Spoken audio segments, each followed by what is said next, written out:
AOC. What? She's kind of fun in a silly but earnest, wrong but adorable way. She's like your daughter when she comes back from her first year at Brown, full of half-baked, half opinions, in need of some patient deprogramming. But people have to realize new faces doesn't mean new ideas. Drive me crazy. AOC has never introduced a fresh idea. More and more I'm seeing people on the right offering like some for her, like, oh, don't count out AOC. And she's because she seems to have some of the same base as Trump, who want an outsider. Wake up, people. Wake up. She was 100% on the side of Gordon Neely here, throwing out all the racism accusations and all that her woke politics playbook. She is no friend to reason. So stop, okay? Just the praise of AOC has to end from anybody who wants justice, wants reason, wants sanity to prevail, and isn't on the side of woke. Greg Gutfeld and Megyn Kelly interrupted AOC's newest hot take with scathing sarcasm, hard facts, and no mercy, just as she was ready to light up Twitter with cheers and flaming emojis. Megyn Kelly ripped through her reasoning like flat pack, furniture without half the fasteners, while Gutfeld blasted her like it was Capitol Hill comic night. What about AOC? She was stuck in a jumble of words that autocorrect was unable to clear up.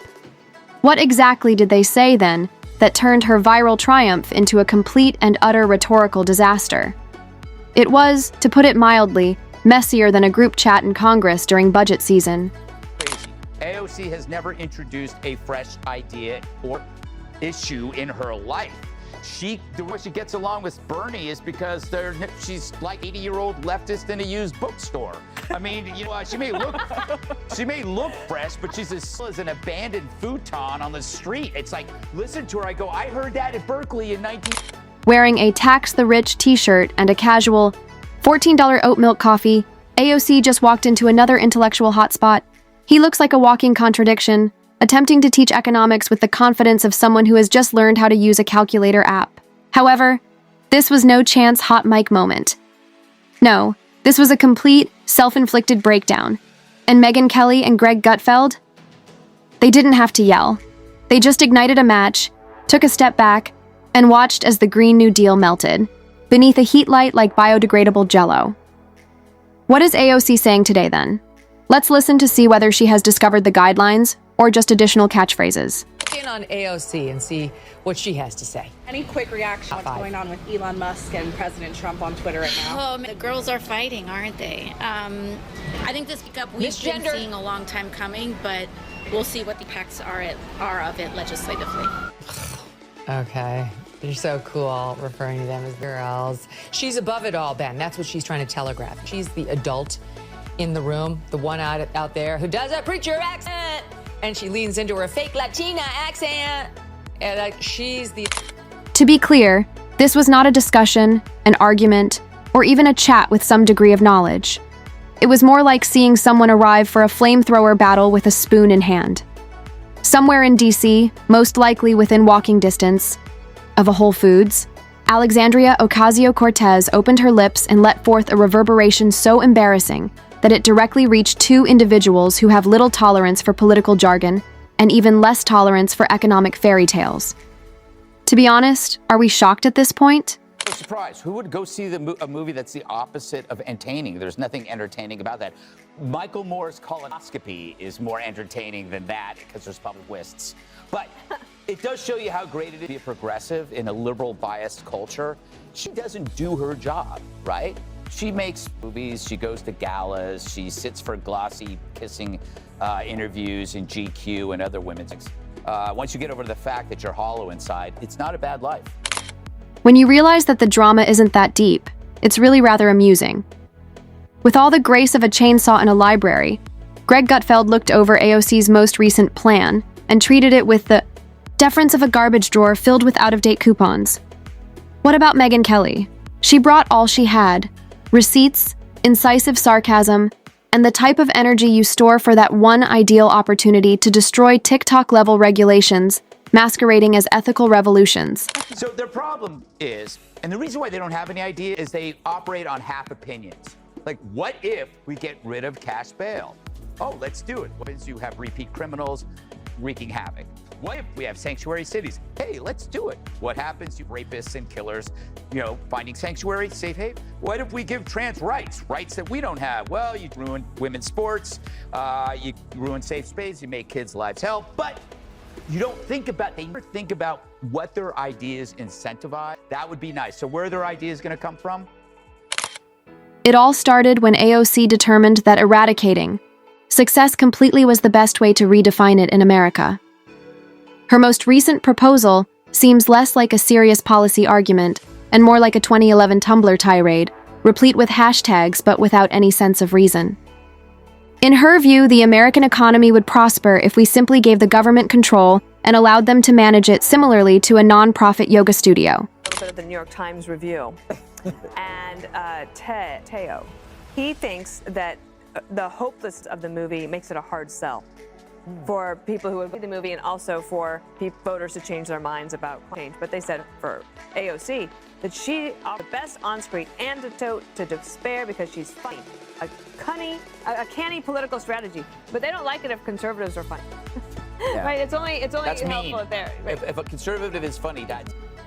AOC's ideal seems to be a never-ending group project where no one performs the work, but everyone still receives an A.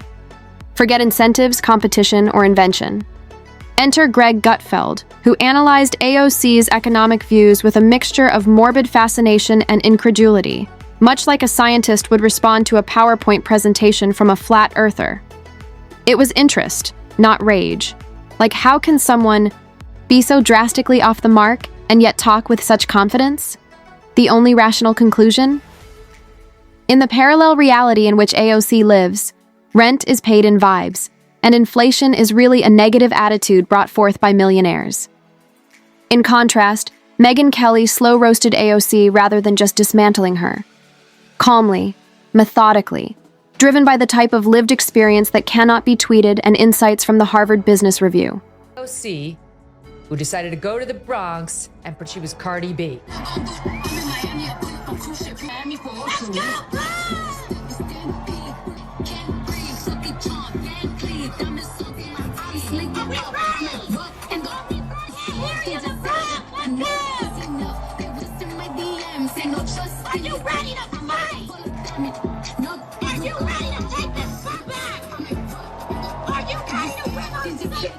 You're not Cardi, you're not Muhammad Ali, you're a...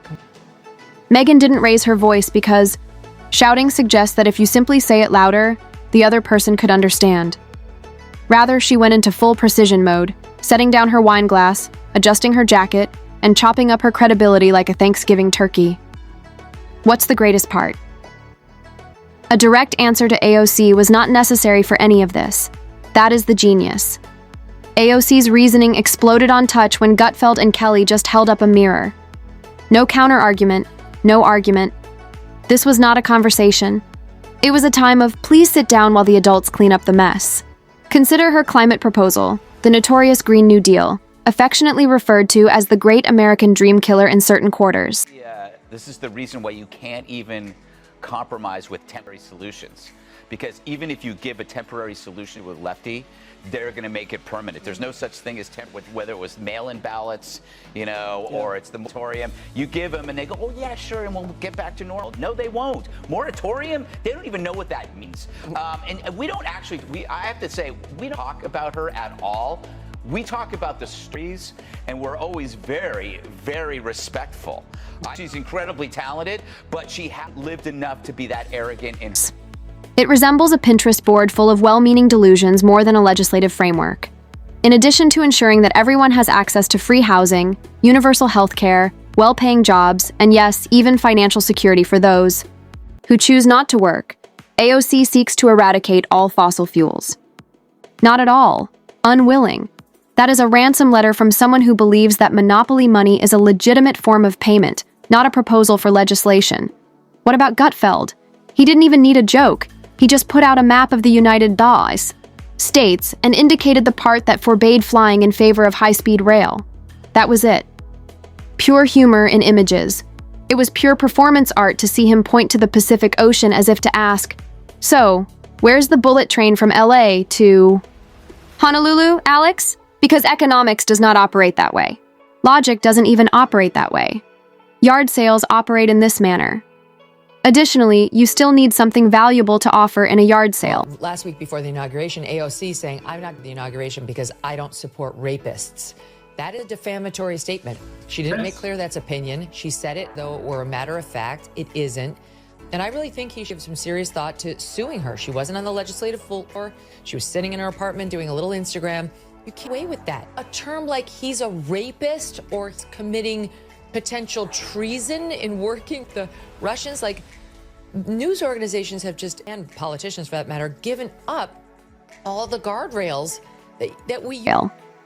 The story that AOC keeps repeating is that all billionaires are avaricious dragons hoarding riches, and that the only thing preventing us from living in a dazzling paradise is a lack of political will.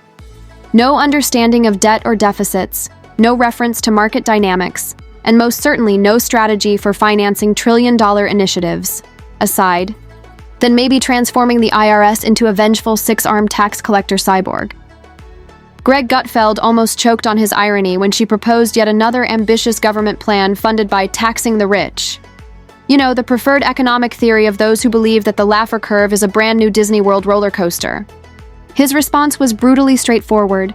California would be a socialist utopia, rather than a burning catastrophe covered in avocado toast, if exorbitant taxes on the affluent really made things better. However, in AOC's view, the issue isn't bad policy. Rather, it's that the American people aren't sophisticated enough to recognize her genius. You heard that AOC, among others, were arrested last night. She truly is an American hero.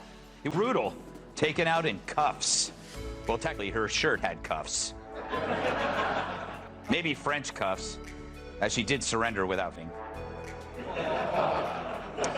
But if her pants had cuffs, she would have pretended to be in leg irons too. But real handcuffs, not so much. But that stopped her for pretending, and I hate it when people do this to me. When I ask people to put on handcuffs, they say, I'll just pretend I have them on. I'd be like, sure, and I'll pretend to pay. Yes. Disagreement is always based on racism, sexism, or whatever term is convenient. It is never based on logic, facts, or history.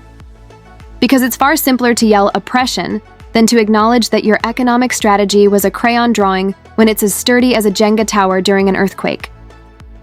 AOC's whole ideological playbook was put through a shredder called reality by Megyn Kelly.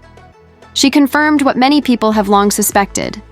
AOC has focused more on establishing her own brand than learning the basics of the government she works for. Remember, this is the same Congresswoman who previously said that the world will end in 12 years. She then celebrated by blaming capitalism for the weather in a dance video. The moral economy, driven by emotions, student loan cancellations, and a horde of government task teams that sound more like Reddit administrators than legislators are her newest identity issues. I mean, don't get me wrong. The person I show you is 100% wrapped in all of them, but like genuinely believes the Hitler fascist stuff. Like is distraught because they really think Hitler just got reelected. Most of them were just tending, but then there are the ones who genuinely believe it, like AOC. We are about to enter a political period that will have consequences for the rest of our lives. Donald Trump has talked about turning military on U.S. citizens that he deems his political enemies.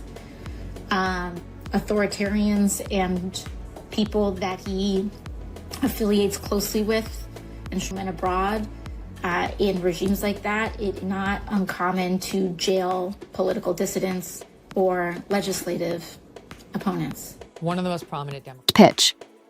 And if someone confronts her, she runs away to the comforting embrace of filtered virtue signaling videos and Twitter threads, which are often taken from apartments that don't exactly scream working class. Yes, AOC was detained yesterday night, in case you missed it. Defiant and in handcuffs, an Emmy-worthy performance, or a TikTok at the very least. AOC's current policy approach seems to be based on a straightforward formula. Unearth the worst ideas in history, give them a pastel, makeover, and then cast the finger at white males when they eventually fall apart. Megyn Kelly revealed the main problem, that the AOC hides behind emotional pleas because she really doesn't grasp how government truly works, with her characteristic calm but deadly there. I'm picturing AOC lecturing us about our hamburgers, have them anymore, and we can't have heat in our homes. We can't have SUVs, and we can't, now the left wants us, we have to get rid of our gas stoves. It's a no. And so, they are very punitive. They want to control the way we live, of course, from their own private jets, mansions, which are, they're gas guzzling and energy guzzling by the minute. And I think this one goes beyond just the squad or left. Hashtags. Meanwhile, AOC is likely busy tweeting about being misunderstood or villainized. Not even blinking did Megyn Kelly. With the accuracy of a scalpel, she cut through AOC's paper-thin ideas, revealing the meaningless calories concealed beneath all the fancy words. Despite the intellectual devastation left in her wake, AOC continues to go ahead, because there's always another filter, another viral video, and another echo chamber eager to cheer on the spectacle when the facts don't add up.